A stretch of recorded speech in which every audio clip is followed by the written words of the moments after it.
Syaitonirrajim. Bismillahirrahmanirrahim. Assalamualaikum warahmatullahi wabarakatuh. Alhamdulillahirabbil alamin. Nahmaduhu wa nasta'inuhu wa nastaghfiruhu wa na'udzu billahi min shururi anfusina wa min sayyiati a'malina. May yahdihillahu fala mudilla lahu wa may yudlil fala hadiya lahu. Asyhadu an la ilaha illallah wahdahu la syarika lahu wa asyhadu anna sayyidina Muhammadan abduhu wa rasuluh. Allahumma shalli wa sallim ala sayyidina Muhammad wa ala ali sayyidina Muhammad. A'udzu billahi minasy syaithanir rajim. Bismillahirrahmanirrahim. Wal asri innal insana lafi khusr illa allazina amanu wa amilus solihati wa tawassaw bil haqqi wa tawassaw bis sabr. Alhamdulillah, puji syukur kita kehadirat Allah Subhanahu wa taala karena pada malam hari ini kita masih diberikan hidayah oleh Allah untuk bisa bersama-sama melangkahkan kaki kita ke rumahnya Allah, masjid yang kita cintai, Masjid Hubul Huda, dan semoga hidayah ini akan terus bersama kita sampai akhir hayat kita. Amin ya rabbal alamin.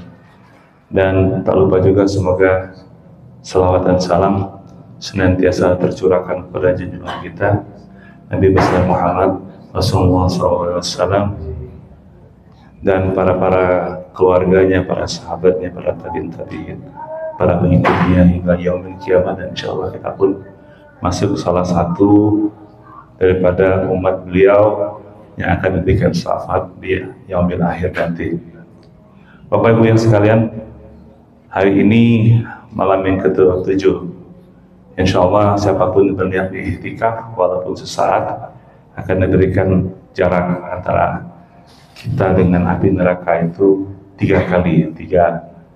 Untuk satu jaraknya seperti luas satu dunia dan langit, bumi dan langit, dikali 3 itu jarak kita dengan api neraka.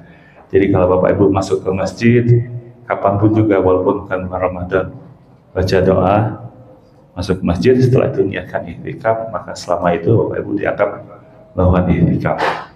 Dan memang untuk formalnya seperti malam hari ini, malam-malam ganjil, kita disunahkan untuk melakukan i'tikaf di masjid buat teman-teman Bapak Ibu sekalian yang punya kemampuan, punya kesempatan, punya kekuatan, insya Allah.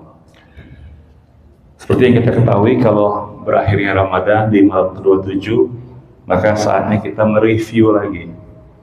Mereview itu kalau bahasa Arabnya muhasabah. Muhasabah itu adalah bagaimana kita mengukur diri kita sendiri, ya, sampai seberapa mana capaian kita di jelang akhir Ramadan ini. Karena diberitakan, auzubillahi minasyaitonirrajim, bismillahirrahmanirrahim, ya ayyuhallazina amanu kutiba alaikumus shiyam kama kutiba alal ladzina min qablikum la'allakum tattaqun. Ini adalah perintah wajib, bahwa diwajibkan atas kita untuk berpuasa. Siapa yang diwajibkan? Yaitu orang yang beriman. Ya ayyuhallazina amanu. Nah, kalau kita lihat, ternyata modal untuk berpuasa itu pertama adalah iman. Kemudian katakan ibadahnya adalah berpuasa sebagaimana diwajibkan kepada umat sebelum kita, dan tujuan akhirnya adalah takwa. Ya Bapak Ibu sekalian, apakah hari ini di tanggal 27 sudah takwa? Kalau kita mereview, kita bisa kasih skala dari 1 sampai 10. Kalau 10 itu takwa, kalau situ 1 masih jauh, kira-kira hari ini kita di mana Bapak Ibu sekalian yang saya hormati? Halo, jamaah.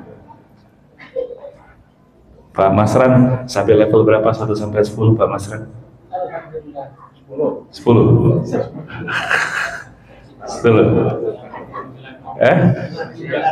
9 koma, Masya Allah.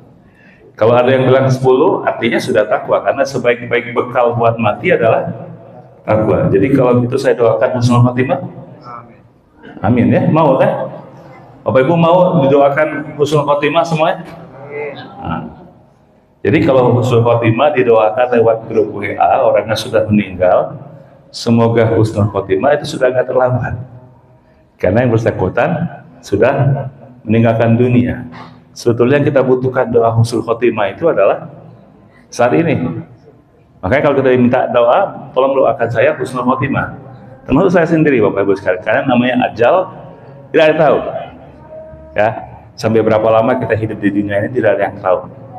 Kemarin saya sampaikan bahwa yang namanya dunia ini cuma sebentar, tapi akhirat sebentar lagi.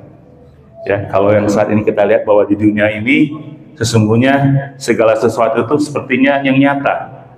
Akhirat itu cuma cerita, tapi sebentar lagi sebaliknya. Kalau kita sudah masuk kubur, sesungguhnya yang namanya akhirat jadi nyata, dunia tinggal cerita. Nah, kita lihat bagaimana posisi kita saat ini. Kita sedang di atas bumi, nanti sebentar lagi di bawah bumi. Karena bekal kita mati sebaik-baiknya adalah masalah takwa. Nah, sudah siapkah kita mati untuk berpulang ke rahmatullah? Itu adalah pertanyaan besar. Jadi hari ini kalau kita hitung dari skala 1 sampai 10, kira-kira hari ini di mana Bapak Ibu sekalian? Sudah siapkah mati? Mau tidak mau? Mau kan mau? Betul. Kalau ada yang geleng-geleng, nah ini artinya kita harus cek lagi.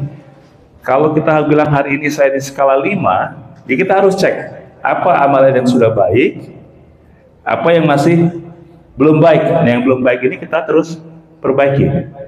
Kalau istilah orang-orang industri disebut namanya continuous improvement. Salah satu indikatornya Bapak Ibu sekalian. Mohon izin, kalau kita puasa boleh ngomongin orang nggak?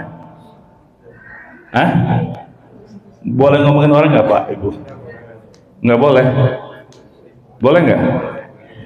Ngomongin orang yang baik boleh ya? Gimana sih? Tapi yang ngomongin sesuatunya tidak baik tentang seseorang, itu namanya ghibah, itu yang dilarang. Sederhana. Kalau Bapak Ibu berwudu ya, habis wudu kumur-kumur, itu habis itu dilepeh lagi nggak airnya? Ya, dilepeh. Berapa kali ngelepehnya? Halo?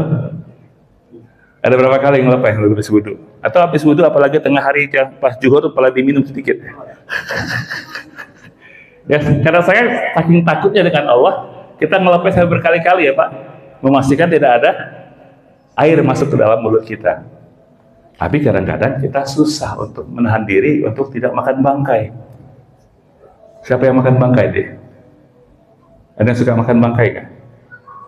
Apalagi bangkai saudara sendiri, betul nggak? Saudara sendiri adalah kalau kita sibuk bergunjing tentang orang-orang lain. Kadang-kadang kita bisa takut hati-hati ngomongin apa agar tidak terminum air pada waktu wudhu, tapi malah kita suka ngomongin orang pada saat kita puasa. Atau ada contoh-contoh seperti ini. Jangan ngomongin orang dong. Kenapa emang lagi puasa? Terus tan maghrib aja habis maghrib. Jadi nggak ada bedanya. Karena puasa jadi tidak dapat manfaat apapun juga Bapak Ibu sekalian. Karena sesungguhnya hewan pun puasa. Adik-adik, tahu nggak hewan yang puasa yang mana? Ada namanya ular. Tahu ular nggak? Tahu ular deh. Halo, tahu ular? Kapan puasa aja ular? Halo, anak SMP, SD, bapak juga. Kapan ular puasa Bapak Ibu sekalian? Pada saat dia ganti kulit, blongsong. Oke. Pertanyaannya, makanan ular sebelum dan sudah ganti kulit sama beda? Kalau sebelumnya makan tikus, makan apa? Serangga, kemudian makan mungkin ya katakanlah ya hewan-hewan kecil kan, kalau ular besar bisa makan manusia juga ya Pak ya. Setelah dia ganti kulit makannya sama beda? Sama ya, nggak ada perbedaan. Itu namanya puasanya ular, ganti kulit dia puasa, begitu selesai tapi makannya sama. Ada lagi namanya hewan namanya ulat. Tahu ulat? Halo? Jamaah tahu ulat ya? Ulat. Kapan dia puasa? Pada waktu dalam kelompok. Pertanyaannya, makanan ulat sebelum dan sudah puasa sama beda? Halo? Beda. Kalau sebelum puasa makannya apa? Daun muda, daun muda ya Pak. Setelah puasa, jadi kubu-kubu makannya, hah? Madu, madu 3. Oh, madu-maduan, sari bunga, oke. Jadi kalau gitu puasa mana yang berdampak? Ulat atau ular? Ulat ya? Ulat ya Pak? Nah kalau gitu kalau kita tanya sama diri kita puasa kita yang sudah 27 hari ini, insya Allah besok, masih kayak ular atau kayak ulat? Sama nggak kita kayak ular atau kayak ulat? Apakah puasa yang kita jalani memberikan dampak perubahan? Itu tadi takwa tadi. Adakah nanti setelah puasa gak ngomongin orang lagi? Termasuk kalau bergibah itu di TikTok, ya, di apa, Instagram, WA group gitu. Berat ya, susah ya. Jadi ya itulah kita. Kadang-kadang kita menganggap puasa itu hanya sebagai ritual. Dari tahun ke tahun kita melakukan puasa, tapi tidak ada perubahan terhadap ketakwaan kita. Nah tentunya di akhir Ramadan ini adalah cek. Kalau nanti malam kita melakukan namanya tahajud, ya, tambah juga tawakuf, tafakur. Mungkin kita lebih baik sibuk dengan aib sendiri. Ya kita sibuklah dengan aib kita sendiri, mohon ampun dan taubat kepada Allah, daripada kita ngomongin orang lain. Karena sebaik-baik kita adalah orang yang mempersiapkan mati adalah lebih banyak taubat. Takutlah sama dosa-dosa yang pernah kita lakukan. Jadi kita berharap mudah-mudahan Ramadan tahun ini telah melakukan perubahan buat kita sehingga kita jadi lebih baik, jadi orang yang lebih bertakwa kepada Allah dan juga baik kepada tetangga, sesama kita, saudara-saudara kita. Mudah-mudahan dengan Ramadan ini Allah memberikan kita rahmat dan pengertian tentang iman, ilmu, amal, dan Islam serta ketakwaan kita akan semakin meningkat sehingga akan membimbing kita ke dalam kehidupan yang lebih baik di dunia wal akhirat. Demikianlah sedikit tausiah singkat karena memang 7 menit. Mohon maaf kalau banyak kesalahan. Usikum binafsi Allah. Assalamualaikum warahmatullahi wabarakatuh.